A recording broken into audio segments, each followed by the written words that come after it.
Alright family, so welcome back to DOREEN'S African Experiences, and today we are handling terrazzo installation. So these steps are going to compile of different things, the early stages of how to put up terrazzo in your house. How does it actually happen? How do they do it? In the video I will include a team of people who actually do this, and they are so good at it. Meanwhile, I have something happening to me. I don't know how to explain it. I know it's gonna sound superstitious, but I don't know. I'm starting to be wary of some of the people around me, because a lot of crazy things are happening to me and I can't explain them. I hate to not be able to explain something, okay? But I'm okay. I'm stronger than how I look, but I'll be okay. But I have to start questioning certain things, you know? I have to start questioning certain things. Anyway, enjoy the video. These are very hard-working people, very nice people, so we're going to have a good time.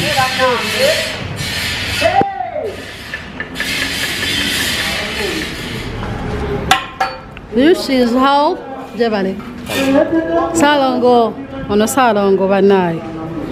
this is how they draw lines for terrazzo. Then they set. This is like a setting process, right?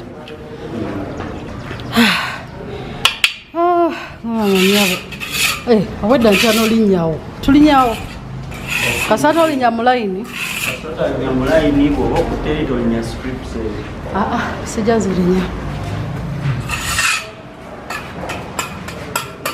This is going to come beautifully together.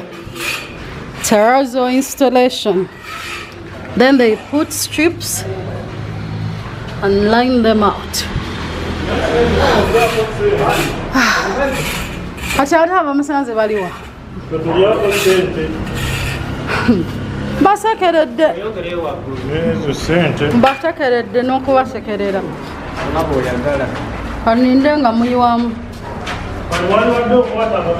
So, as you know, we are working on our terrazzo. When they finish mapping the floor, putting those demarcations you've seen, that's how the designs come about. Then the next step is to actually mix whatever you've decided. They have floor, bina floor and a size of shader. You can watch that terrazzo video that I made. That video that I made is going to fully explain. It's going to fully explain to you how this comes about. Different prices. Mugata mochi. Mutarazo. Chamulio tabula. Hey, okay. Agamainja bagase aga black and aga white. Bagase black ne white. Ne red. Okay. Omwana omuntu. Nkuvuddeko mukwano ngenze. Kati gende tumalirize bana abaana ba waggulu.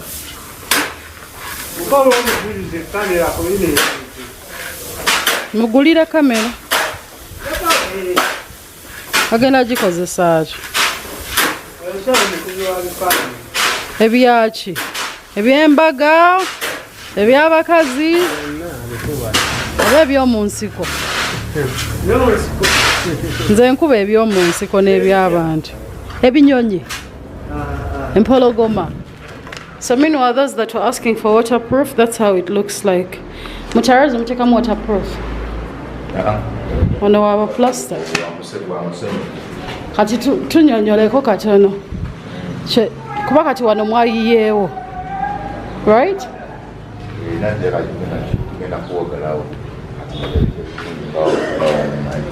Kale alinganga oba plaster, like nawe bayiwawo omusenyu.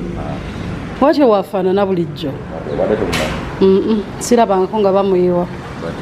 Kyemanyi sirinzekka.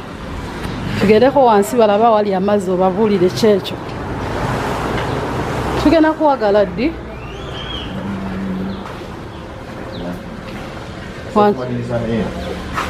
Kuwa?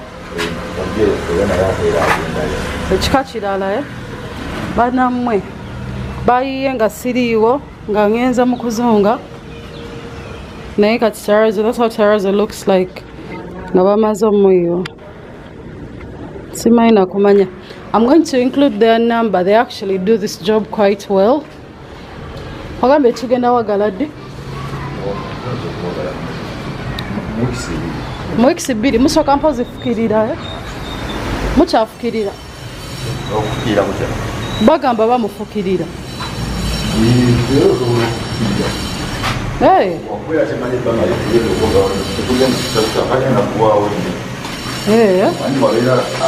ogwayo nze nkya bw'aba agenda lwawo nga bamufukirira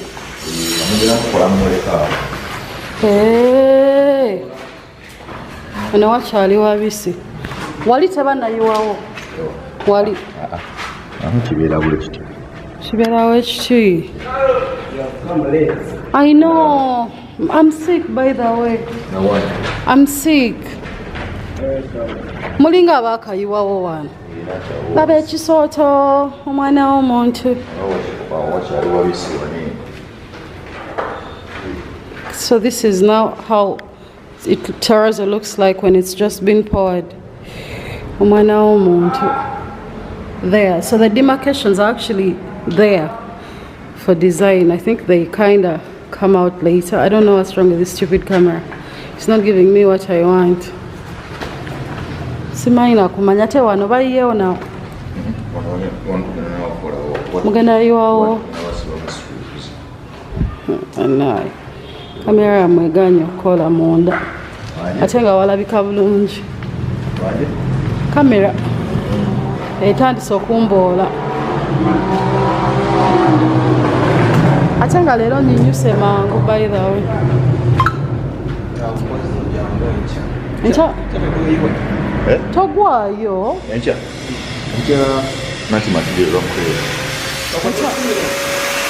So this is how Terrazzo is actually poured on the ground. We're just going to watch the show and then we'll see. I'm going up. La la la la la la la la. No, no, no.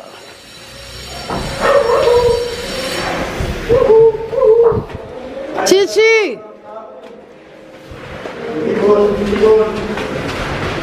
Muyiwawa.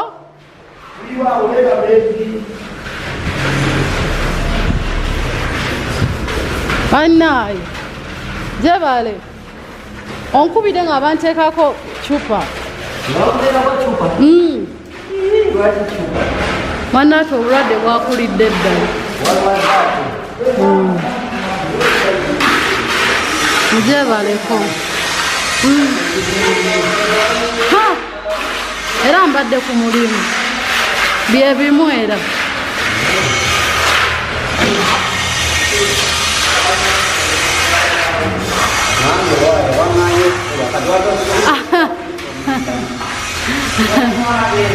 Era nnyambye nnyo. Oligirabye ne nga kankukubire.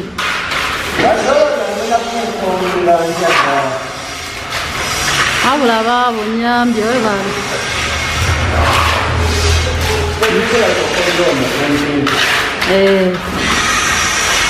Waggulu.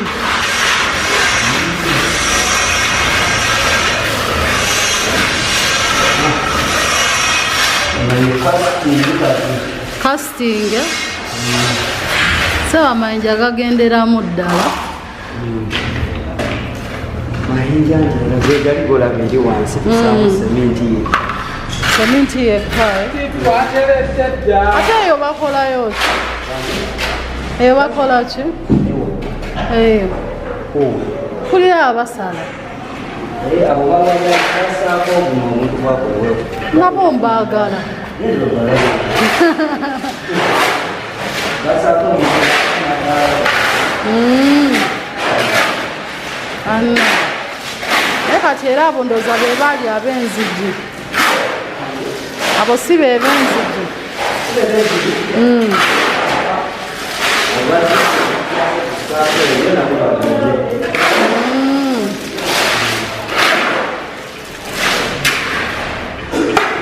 Ebeerera ddala nga nkokotose.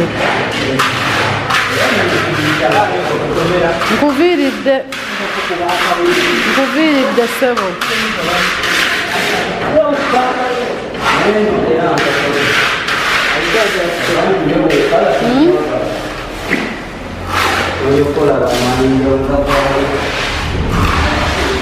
Ategeeza mu omuntu bwe muba mumuguzizza amayinja price y'amayinja ejja ne bino byonna oba mwe mucharginga separate?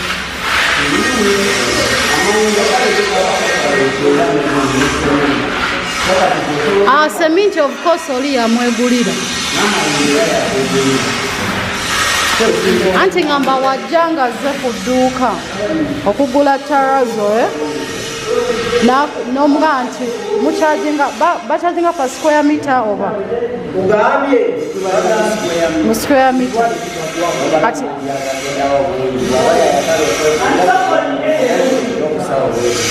kati zirimu kala 3 oba 4 white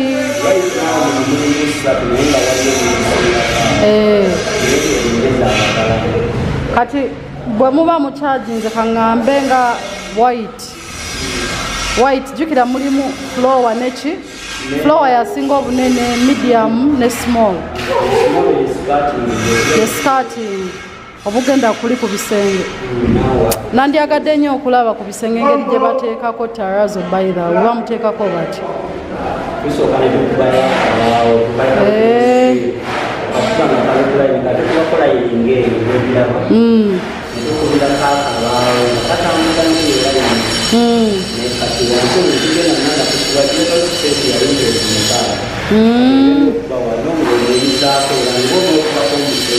Okay.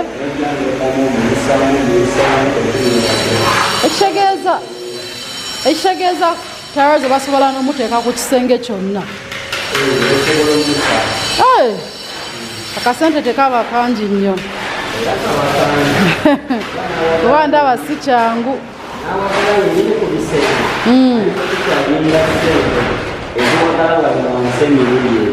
Ez'oku bisenge.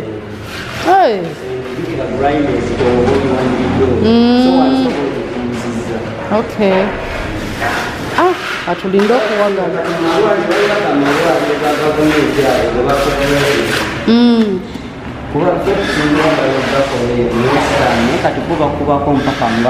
Paka ngaawo ali waggulu ebanga 1.8 mito.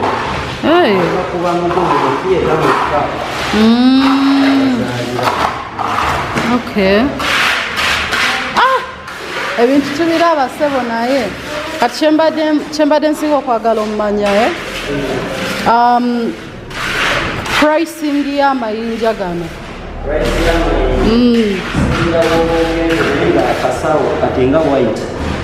mmwe temugatunda muteeka mu buteesi muteeka mu buteesi. Okay, kati mwoli waba aguza amayinja ge musobola muteeramu kati mucharginga mutya nga oli azze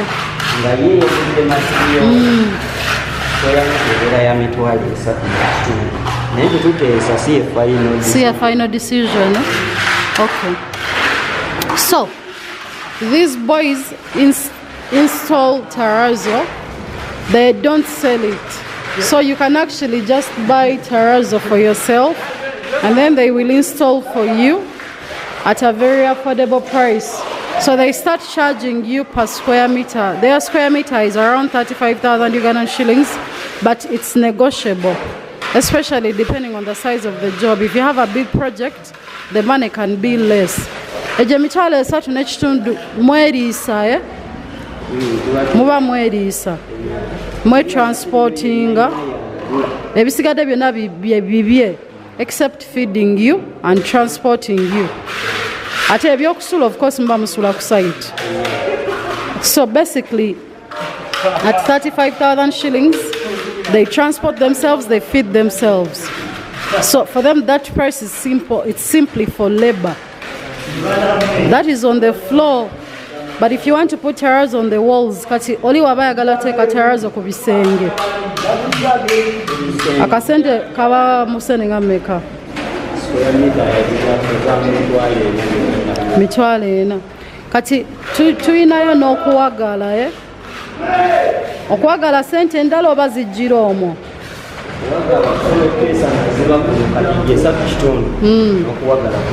N'okuwagala kwe kuli. You're going to see paka nga kiwedde. Okay.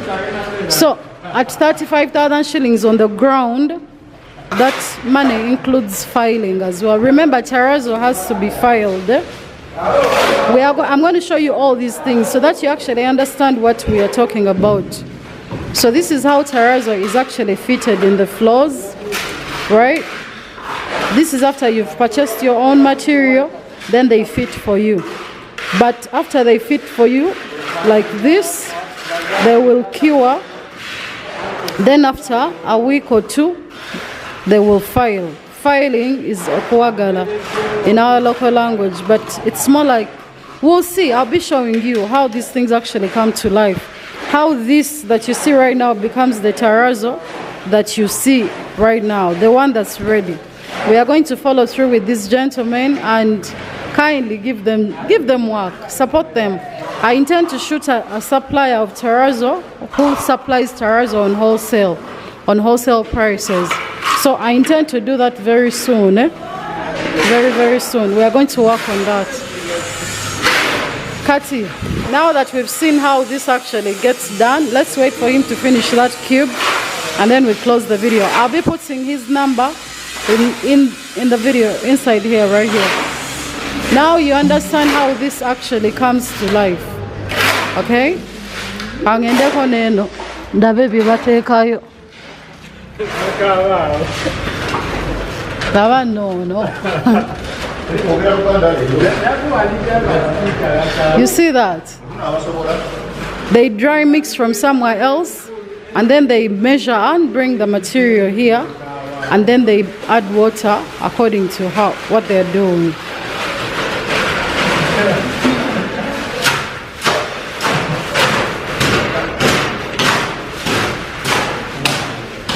This is Terrazzo in the process, how they install it.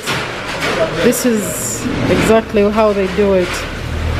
I hope, by the way, you learned something from my channel, you know. This is how Terrazzo is installed, how it's put in your house, you know. Right here, this is how they do it. I showed you dry mixing from the ground. Then we moved up to this. And then when he finishes to do that, that's when we move on to this gentleman who is now doing the other mixer. Doing this.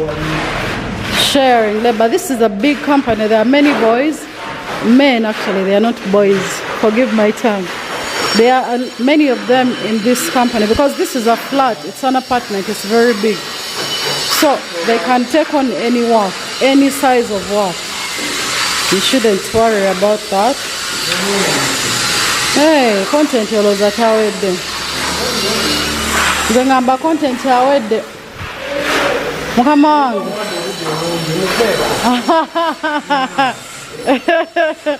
Mukwadde obudde bungi. Kati enamba ntekemu eyo gyenina kale. Naye njagala eri ku WhatsApp. Zombi kweziri. Kale. Temutene yake. Eri ejja kumala. Ate bange eri ku WhatsApp. Wako sawa ndi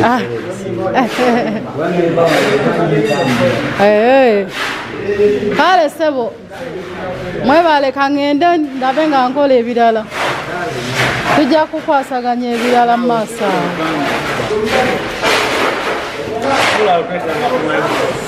Omwami ono ayagala kumugulira ku mazzi, bagambe bakugulire ku mazzi.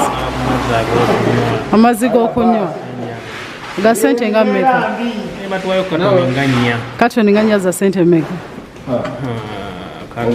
Ebiri nnya. Abaana nga babbeeyi ba.